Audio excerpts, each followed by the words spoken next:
Hey everybody, welcome back to Giant Talk, the world's first OKR podcast. Awesome to have all of you listening again. I hope you're all still safe and well. Feels like we've been in lockdown forever now, but I'm sure there seems to be light at the end of the tunnel.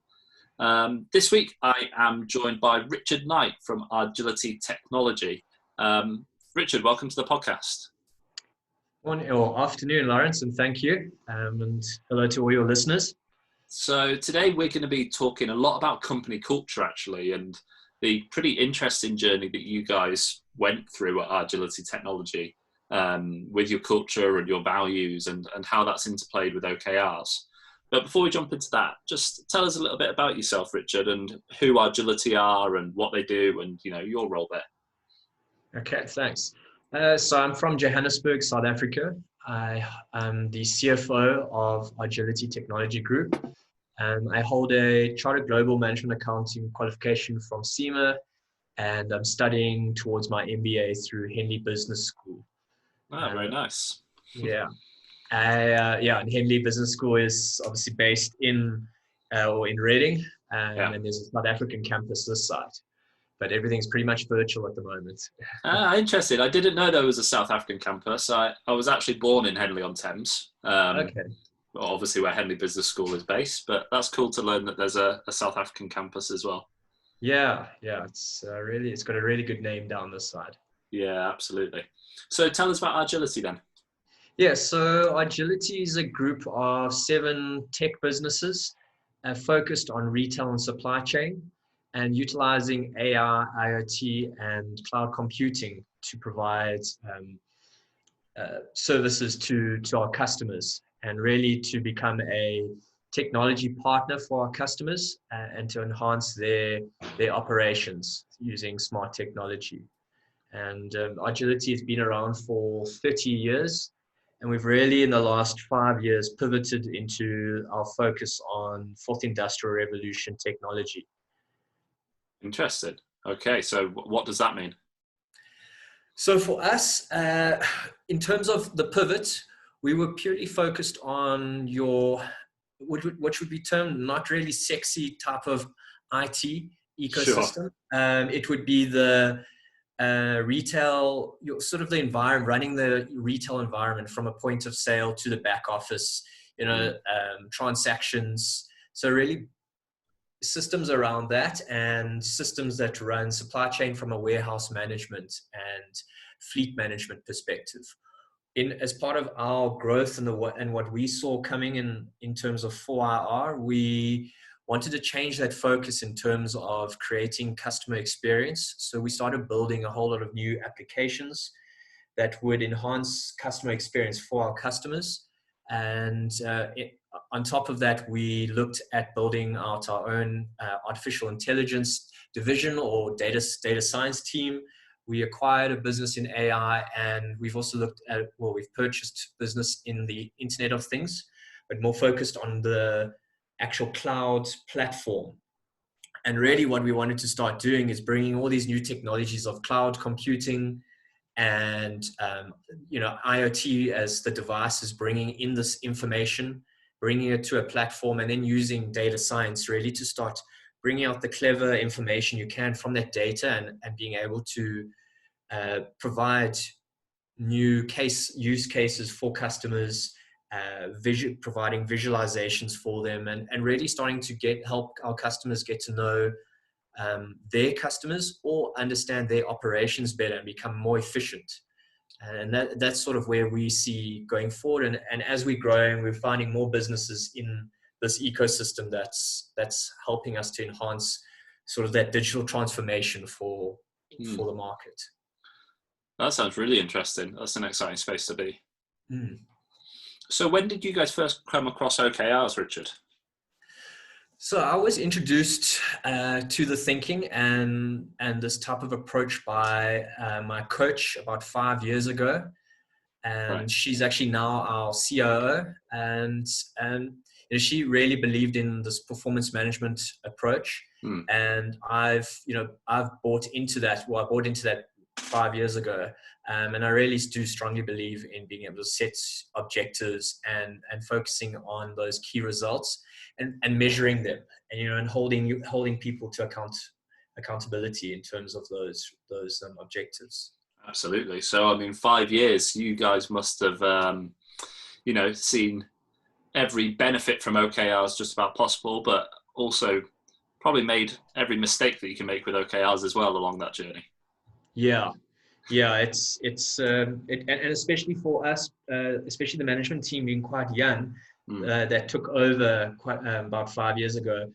It's been a lot of learning in terms of what works, what doesn't work, and really getting to understand your people, because especially in a technology business, people are your IP. Those are your assets.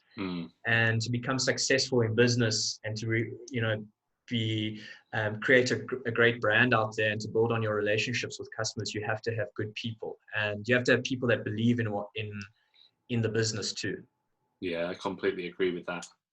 So when you guys decided to go down the OKR route then, I think Agility had just gone through some major changes. As you said, you'd kind of decided to pivot into a different place in the market. There was some top-level leadership reorganization, I believe. What was it that led to your thinking of, okay, actually what we're going to do is start with company culture? Yeah. So for us, it was, we couldn't carry on as we were. I think it would just carry on going downward spiral. We would lose more staff. We'd start to see more risk to customer relationships, and ultimately this had a negative impact for all stakeholders. Right. So we believed that it was time for a radical change, and the starting point for that was our company culture, to really start focusing on driving a new vision, to create a successful tech savvy organization, and to really get staff to buy into this new culture, and that would create a motivated staff complement so that we could get Agility to succeed again and become a successful company and brand in the market. Absolutely. So where did you start then? Was it with values or? Yeah, so it was. So we looked at values, and the approach we took is that we believed we couldn't carry on in prior management styles, which is typically a top-down approach. And we looked at this from a bottom-up approach. Through the use of HR and a consultant, a coach, we ran multiple workshops with all employees, and we got the employees the way we got the employees to buy in was to actually have these workshops where staff would first focus on deriving the types of values that they believed resonated with themselves, and then start to work in groups to create new values for the organization that were brought together by staff themselves, so that the values of the company was created by each and every individual within the group. And that way staff feel a part of it, they believe in the values, and it's much easier for staff to live those values than it rather being dictated to them as to, these are the values and this is what we will do. Yeah, absolutely, which is completely nonsensical, really. If you're wanting to do a temperature check of your business, values can't just come from the top down. Correct, yeah. I completely believe in that. So you say that, you got near enough everybody on board. Was there any resistance in there at all to what you were doing? Definitely. And I think with any change in an organization, there's always resistance. And those people that weren't keen on change, or they felt we're moving away from how it used to be run, and typically actually a lot of those types of people were some of the older management, not older in age, but just management that have been around for quite some time, and we're starting to become what we termed passengers in the business. And passengers are basically those individuals that are there and they're just carrying on, but they're not really providing any input into the business. They're not living. They don't want to live the values. They're not there for the benefit of everyone else. It's more about, what do I get out of this? Yeah, they come into work 9 till 5, do their job, but that's exactly about it. Yeah. So what did you do about those people? So Basically, what we did was by actually bringing in this concept of OKRs and focusing on objectives and looking at the key results and starting to measure people.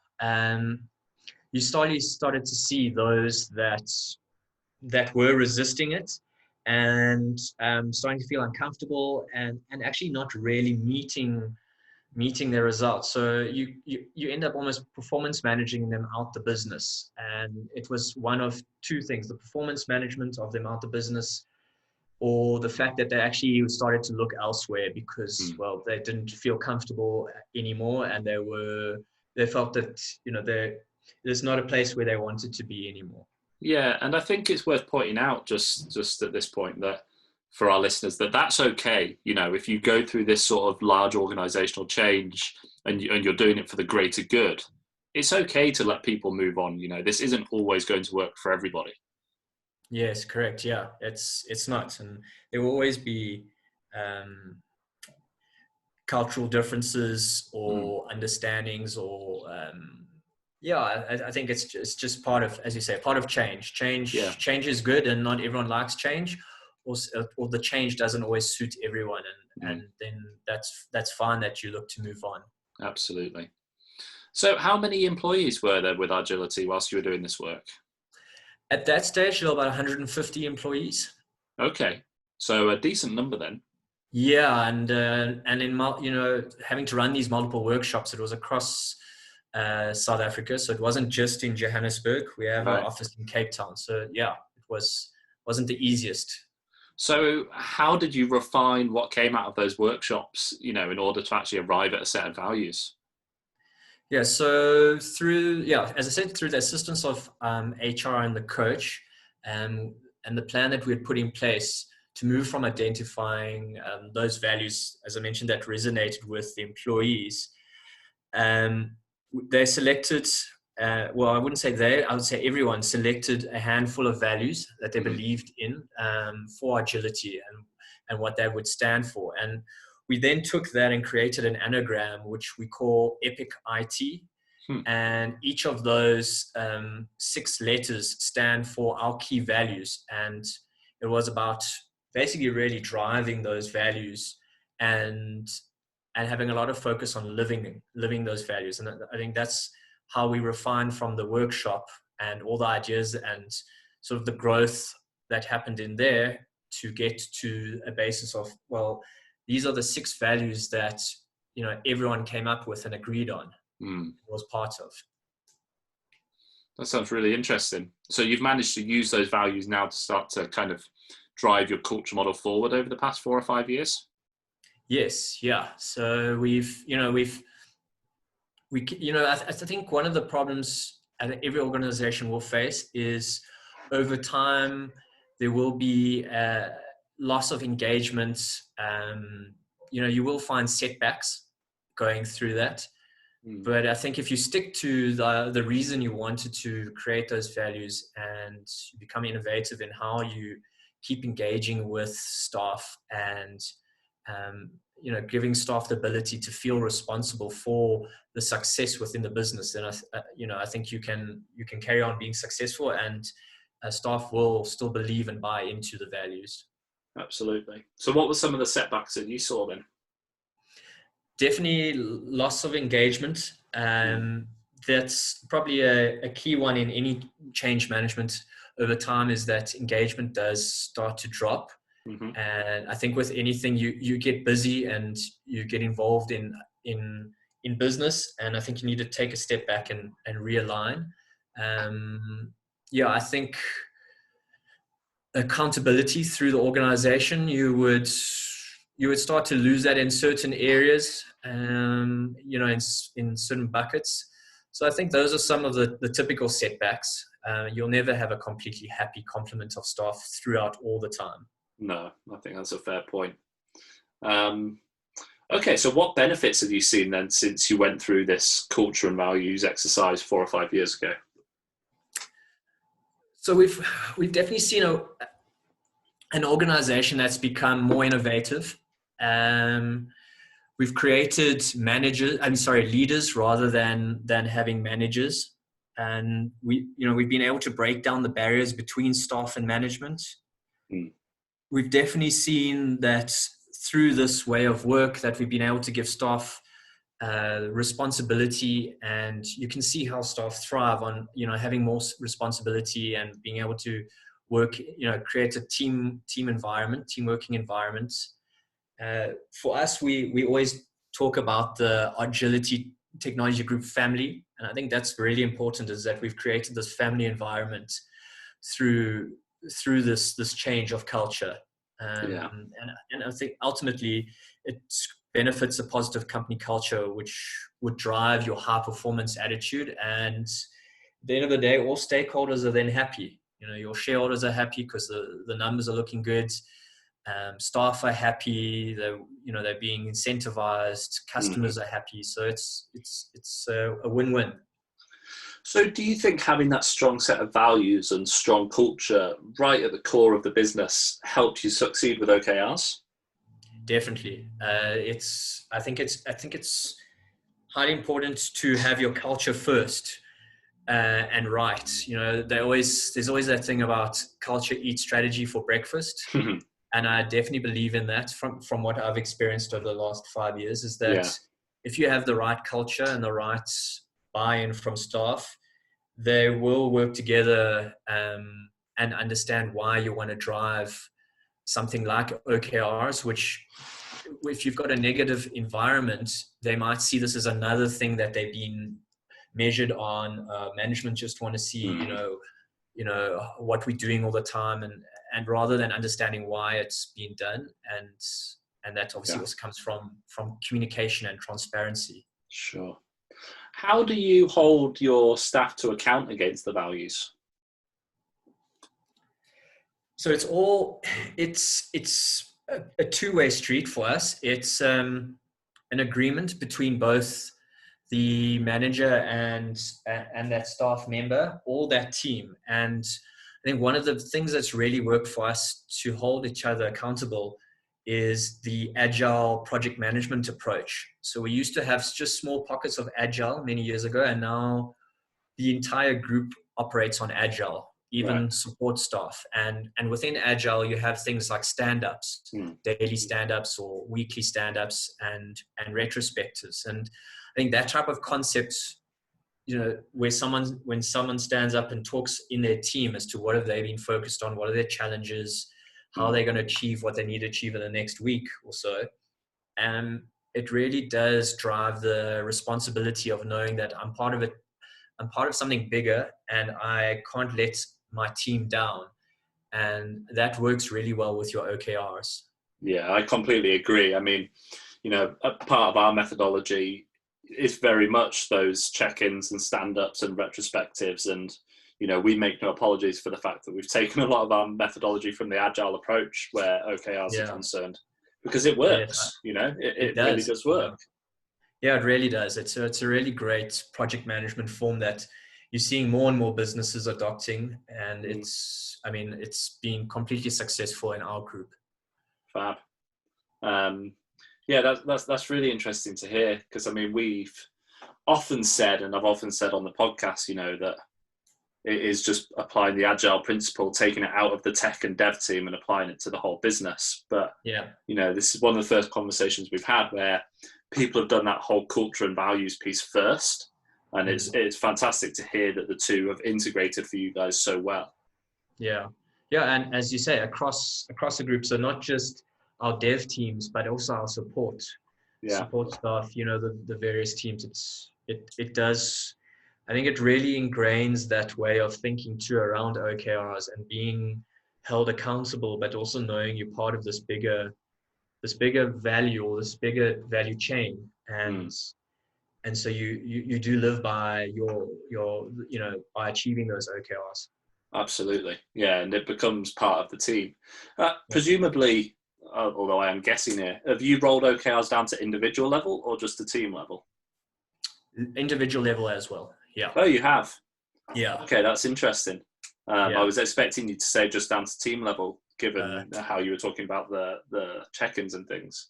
So both. I mean, the the OKRs down to an individual level, it is, I think it was initially viewed as extremely time consuming, but as you move into a stage of it's now being entrenched and it's a way of work, it helps you actually, and I'm a big advocate of not micromanaging people at all, and this helps you to ensure you don't have to do that, and allow people to go off and just carry on with their goals.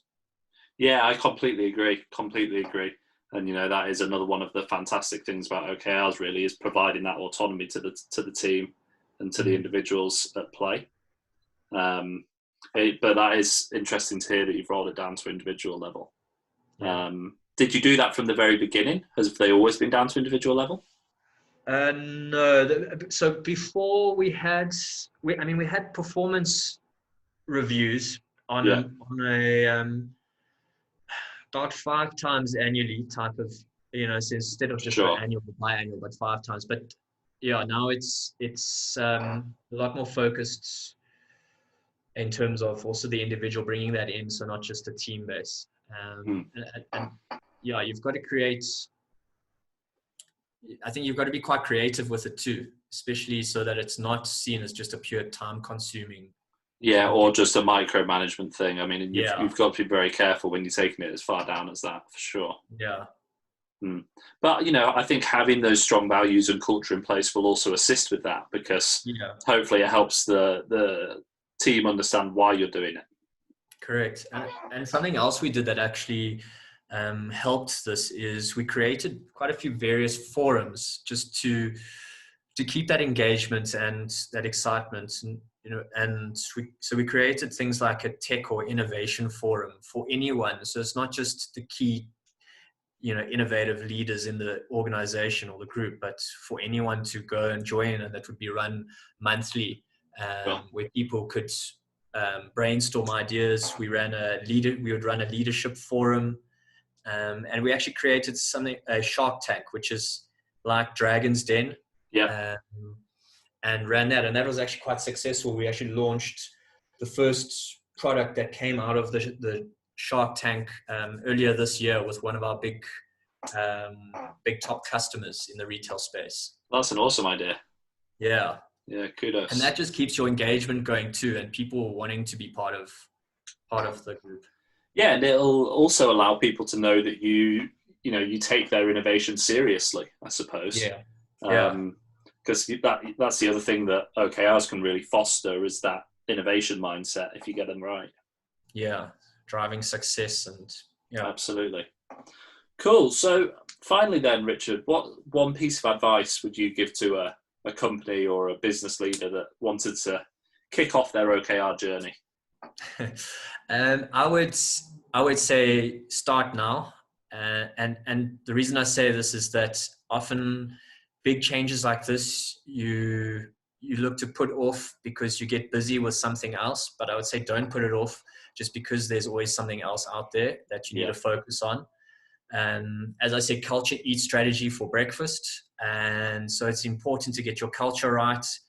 And an organization with motivated employees focused on key objectives and results will have a higher probability of success than organizations that don't have OKRs in place. So the time is worth the effort, and the sooner you start, the sooner you will start to see the benefits of OKRs. Yeah, absolutely. I couldn't agree with those 2 points more, particularly your first one. And it's kind of easy for me to sit here and say as an OKR consultant, and I'd probably sound a little bit biased.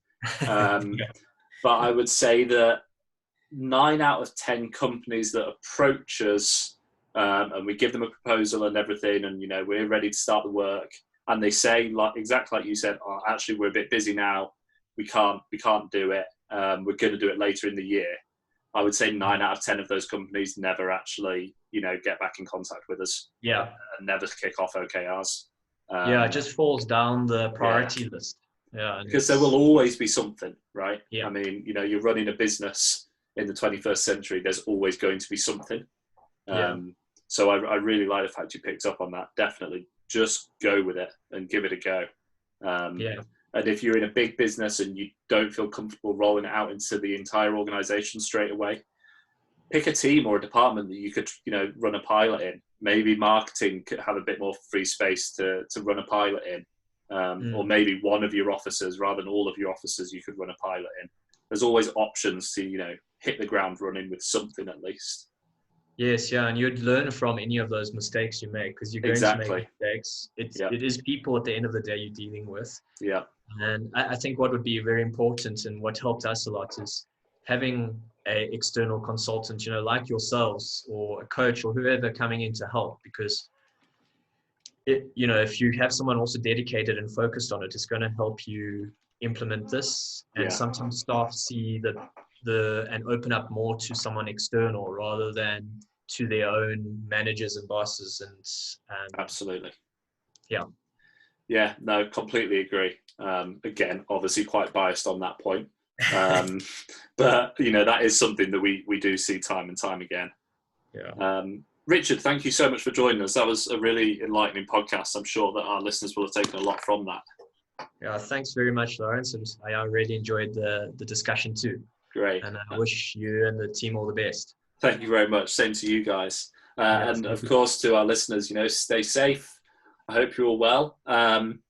If you could do us a massive favor, if you enjoy the podcast, please go to whatever platform you use and give us a review or a star rating.